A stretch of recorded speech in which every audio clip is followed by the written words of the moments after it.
Boa tarde, galera. Boa tarde, pessoal. Prazer estar com vocês. Eu sou o Fábio, muita gente me conhece como Luke. Sou a Luciana, muitos me conhecem como Lu. Muito bem, a gente vai estar durante todo o dia aqui para conversar com vocês. E a gente vai falar sobre um tema que ele é muito sonhado, muito desejado, poucas vezes alcançado. Eu lembro quando a gente estava começando uma jornada dessa, de um meme, era uma caveira sentada numa cadeira, dizendo assim, ó, pedi uma estação de trabalho Linux para o meu departamento de TI, estou aguardando. Né? Eu já tinha se decomposto e não tinha recebido. Então, a gente vai compartilhar nessa jornada, primeiro, por que isso acelera o desenvolvimento, como o Hell acelera e como vencer alguns desafios. Então, vamos conversar com a primeira pergunta, por que utilizar uma estação de trabalho Linux? E aí, numa abordagem mais data-driven, falar de alguns dados. Né? Então, existe uma estimativa que o nosso departamento de desenvolvedores, ele deve dobrar na próxima década. Então, de 19 mil em 2019, deve chegar em 45 milhões em 2030. E por quê? Por causa dos produtos digitais, modernização, desenvolvimento de apps, IA, tudo isso deve fazer com que esse movimento siga crescendo. Então, isso faz com que a área de desenvolvimento seja cada vez mais importante para o negócio. E, às vezes, essa área é o negócio, como no caso das Big Techs e dos produtos digitais. Então, olhar a experiência do desenvolvedor e ter estratégias, né, para reter talentos e também atrair talentos se torna muito importante. Então, quando a gente olha o outro dado, né, a gente tem que 77% dos desenvolvedores preferem Linux. E por que preferem Linux? Já viu o meme lá do pai com a criancinha, né? A criança pergunta, pai, do que são feitas as nuvens? Servidores Linux, filhos. Então, se tiver filhos, pode explicar isso para ele também. Tudo que a gente desenvolve para a nuvem e a nuvem roda Linux, né? E toda a formação acadêmica de pessoas que estão trabalhando com IA, Machine Learning, no mundo acadêmico, roda em Linux. Então, existe uma afinidade, além da comunidade open source, que apoia e colabora demais. Né? Então, é uma fonte de aprendizado imensa. Mas nota que só 27% dos desenvolvedores usam Linux no ambiente corporativo. Né? Então, a gente vai falar um pouquinho, além de como acelerar e melhorar a parte de Dev Experience, também como cruzar essa barreira, como aumentar essa adoção para que um projeto como esse não seja abortado, né, e uma ideia como essa não pare no meio do caminho. Então vamos ver por que Hell Workstation é uma boa opção? Um pouquinho, não? Se a gente tem 27% só que utiliza, então a gente tem um gap aí, né? E aí a TI é sempre isso, a gente está incessantemente tentando resolver gaps, seja da sociedade em si, seja da empresa na qual a gente está trabalhando, mas sempre encontrando soluções para problemas. E pensando nessa pergunta, né, por que Hell Workstation, a gente trouxe aqui 3 principais tópicos e pontos que devem ser levados em consideração, que possui ferramentas que auxiliam no desenvolvimento nativo. Então, se tudo na nuvem é feito de Linux, e eu tenho o Hell como Workstation, logo eu tenho ferramentas que eu utilizo de forma nativa, né? Então, eu simulo, basicamente, um ambiente que local, um ambiente que, teoricamente, seria produtivo. Um outro ponto também da distro Hell em si é o suporte, é o longo suporte ciclo de vida. Então, pensando no suporte, a gente tem 10 longos anos aí para a gente, né, que é de end user, suporte longínquo é algo que nos brilha os olhos. Então, 10 anos de suporte estendido, né, o Hell tem. A gente também tem a parte de interface intuitiva para uso, então a gente no Hell 9, por exemplo, que é para onde, né, já está migrando, a gente utiliza o Gnome 40. E a gente tem também a compatibilidade de softwares e acessibilidade. Então, toda essa gama de softwares que podem auxiliar no desenvolvimento, a grande maioria é compatível e possuem acessibilidade. Então, esses são os 4 principais pontos aqui, né, do porquê utilizar uma Hell Workstation, né? Tudo bem, e a gente vai ver em detalhes um pouquinho de cada um desses itens. Mas tem mais um motivo ainda também. Foi recentemente noticiado, mais ou menos a partir de umas 3 semanas atrás, começou a ser noticiado que a Docker vai aumentar o preço, né, das licenças. possivelmente acima de 80% ou mais. Então, você ter uma iniciativa de ter uma estação de trabalho Linux pode apoiar também, não só na experiência, não só na adoção, não só em acelerar, mas também com o objetivo de até gerar eficiência financeira. Né? E como que isso pode ser alcançado? Né? Bom, pensando em Docker e pensando em compra de licenciamento, já que ele aumentou 80% aí, né, nos últimos 12 meses, a gente tem, no caso do réu, o Podman. A gente viu, né, muitas pessoas falando sobre o Podman aqui. O Podman tem vários pontos positivos, além dele ser nativo, réu. Então, quando você instala a ferramenta do Tool Containers, o Podman já vem. O Podman, ele é daemonless, o que isso significa que ele não tem, assim, não existe um daemon para o Podman, o que isso traz uma certa segurança, porque uma vez que você não tem o seu container, a sua aplicação, dependendo de um daemon, e sim, processos à parte para cada container, se eventualmente alguma coisa der errado, não vai cair toda a sua aplicação, e sim processos de container separado. Isso é uma vantagem muito grande no caso do Podman, né? Um motivo muito bom para se utilizar ele. A gente tem também compatibilidade com o Docker, no caso, por exemplo, de aplicações que já utilizam Docker, para, né, compatibilizar isso é muito fácil. A gente tem, por exemplo, o Podman Compose, o próprio Docker Podman, que basicamente ele emula todos os comandos do Docker para o Podman. Então, se de repente você não quer utilizar os comandos do Podman por algum tipo de comodidade, enfim, já está acostumado, o Podman também faz isso. Então, ele supostamente rodaria os mesmos comandos do Docker. A gente tem a parte de segurança, isso é muito importante no que diz respeito a end-user. A parte de segurança com o rootless, então você consegue configurar o Podman de forma que, pensando aqui em arquitetura OSI, né, você consegue configurar de forma que você executa o container como root, mas o usuário em si ele não possui root. Isso é muito importante, isso é muito bom e traz muita vantagem na hora de se rodar containers com Podman, né? Uma vez que ele está configurado, é possível configurar ele como rootless, ele é pod suporte, então, assim como o Docker, ele também suporta um conjunto de containers, né, que compartilham o mesmo network, os mesmos namespaces. Isso também, né, é muito bom. Compatibilidade de OS, né? E a parte de modularidade e simplicidade com o build e o scope. Então, basicamente, tudo que a gente teria aqui no Docker, a gente tem também no Podman, e a gente ainda tem muito mais vantagem, como, por exemplo, o caso do Daemons, o caso do Rootless, por ele ser orientado à arquitetura OSI. Então, todos esses pontos do Podman para end-user é muito bom, para você rodar um workstation utilizando o Podman, e ainda tem o Podman Desktop, que inclusive a gente viu algumas apresentações que se utilizou o Podman Desktop.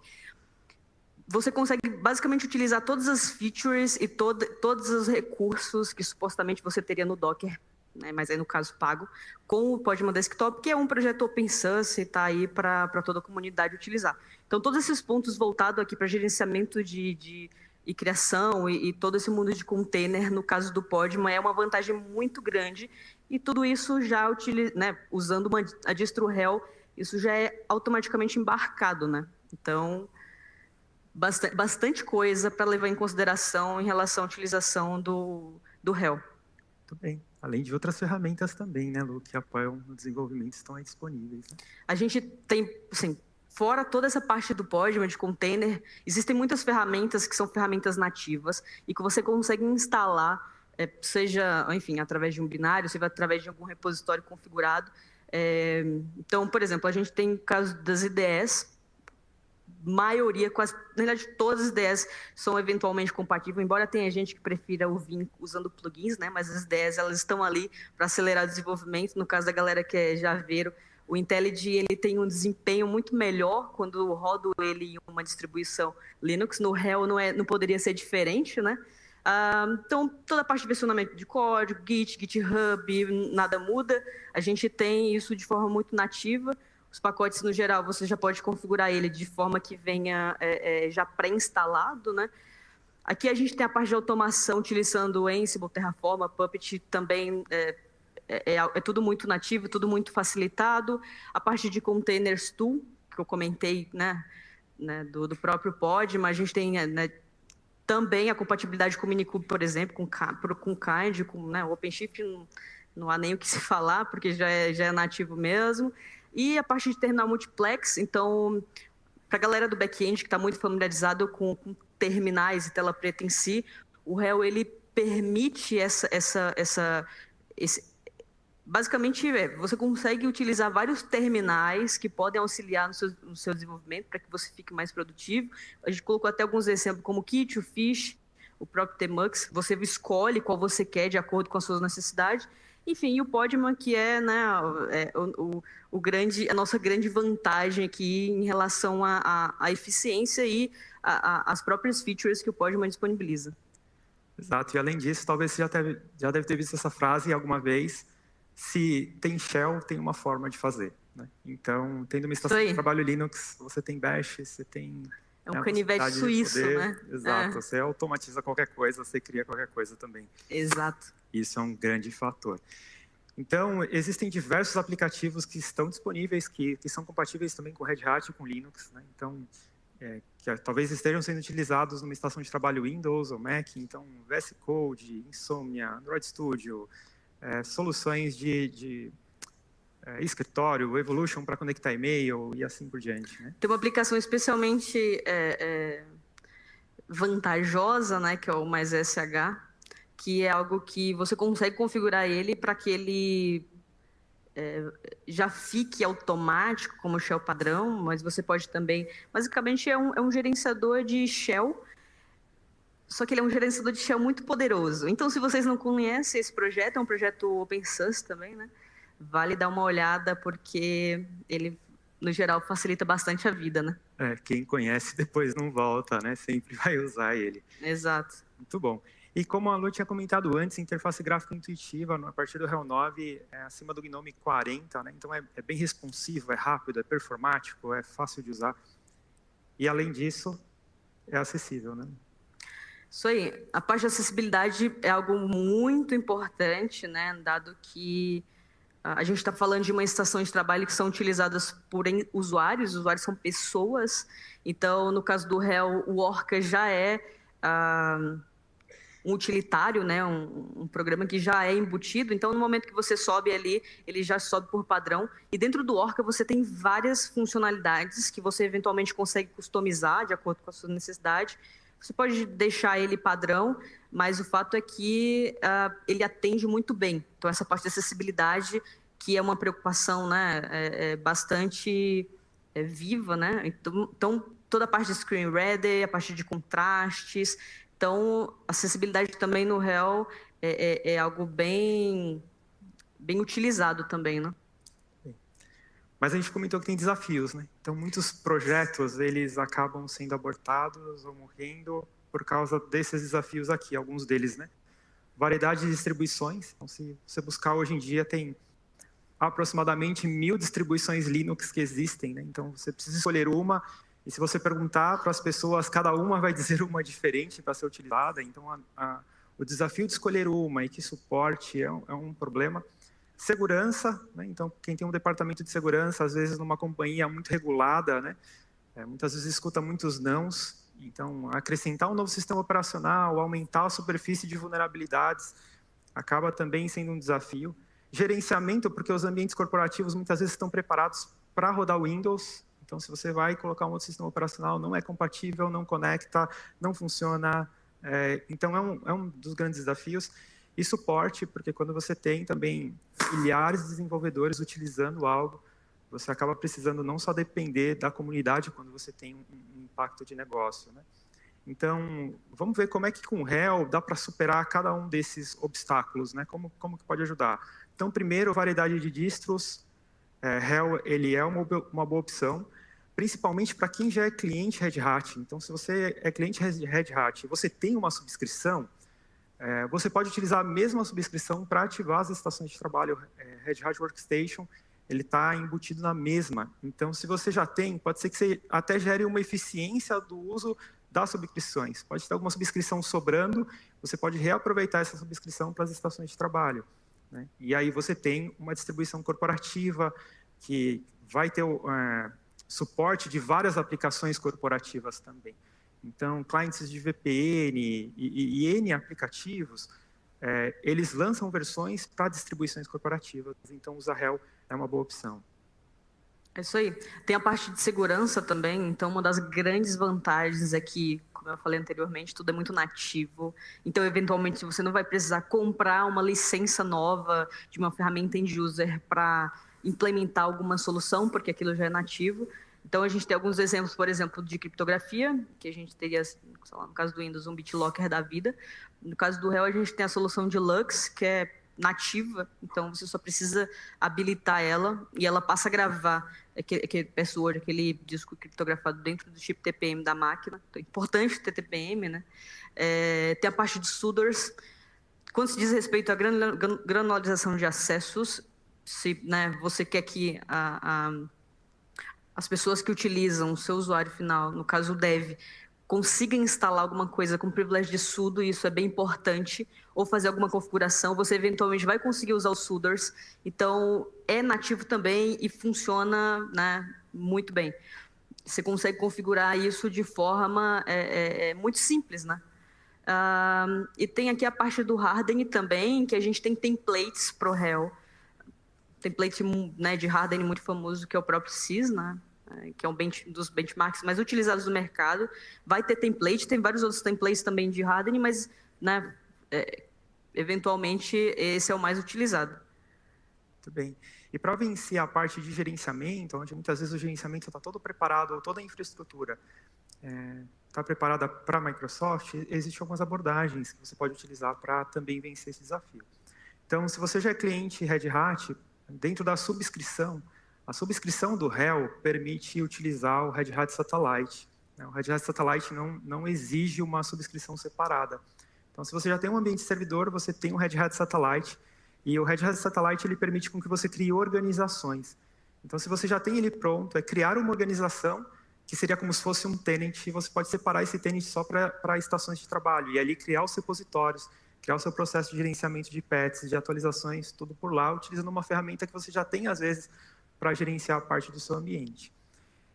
O Hell integra perfeito no Active Directory, então, utilizando o SSD, é possível ativar login cache, então o usuário vai para casa, continua fazendo cache para poder conectar numa VPN, logar desconectado da rede corporativa, fazer troca de senha, expiração, mensagens, então funciona muito bem também. E você pode utilizar Ansible para fazer o gerenciamento dessa infraestrutura e gerenciar a estação de trabalho, igual a gente gerencia também ambiente servidor com infraestrutura como código. E aqui tem um detalhezinho, porque o Ansible, muitas vezes a gente conhece ele funcionando com ambiente de servidor, né? Então, você tem lá um servidor de Ansible com uma lista de inventário, né, de hosts, e geralmente ele funciona no método push, né? Ele empurra as configurações. Mas existe um método do Ansible que é muito útil para ambiente desconectado ou para extração de trabalho, que ele inverte essa lógica do Ansible, chama Ansible Pull. Nesse caso, você deixa de lado, você não tem mais um servidor que vai empurrar a configuração, mas você coloca os seus repositórios num GitHub, e aí a estação de trabalho, por meio de um Chrome, vai buscar todos os playbooks e vai poder aplicar toda a parte de gerenciamento, instalação de software, hardening e assim por diante, e você faz o gerenciamento de uma estação de trabalho utilizando o Ansible também. Isso aí. E, né, para finalizar, acho que a gente, né, não menos importante, a parte de suporte. A gente tem uma distro com suporte e uma base de conhecimento muito vasta, então, eventualmente, se você tiver algum problema, sempre vai ter alguém que já teve aquele problema, e isso é muito vantajoso para ambiente corporativo, por exemplo. Diferente de você colocar alguma distro que não tem suporte, você vai ficar, né, à mercê de resolver o seu problema por si. No caso do Hell, não. Você tem esse suporte e tem uma vasta, né, base de conhecimento. Exato, muito bem. E por isso... Opa, passei para trás. E por isso fica o convite para você experimentar o Hell como workstation. Então, primeiro, se você já tiver uma subscrição, você pode utilizar a mesma subscrição e ativar no mesmo Red Hat Satellite. Mas se não tiver, é possível fazer um trial. Esse trial, para ambiente corporativo, ele ativa todos os recursos. Então, é o Red Hat Enterprise, é o Red Hat Satellite, e também o Insights, que coletam informações da estação de trabalho e geram recomendações de performance, segurança e vulnerabilidades. Então, é possível, com o trial, testar todo o ciclo de vida de gerenciamento. E para finalizar, fora do ambiente corporativo, você pode também testar uma licença como developer. Então, você consegue ir lá direto no site, se cadastrar como developer, que você vai receber uma licença também. Se eu não estou enganada, são 24 licenças que você tem direito a colocar em vários ambientes, enfim. E gratuito, né? Para você experimentar. Então, experimente o Hell. Isso mesmo. E pode usar para desenvolver projetos pessoais e assim por diante. E nós vamos estar aqui durante a parte da tarde. Se alguém quiser conversar sobre esse tema, sobre a estação de trabalho Linux, a gente está aqui, parte do time está aqui também, conosco também. E fica o convite. Muito obrigado, galera, pela atenção. É isso aí, pessoal. Muito obrigada.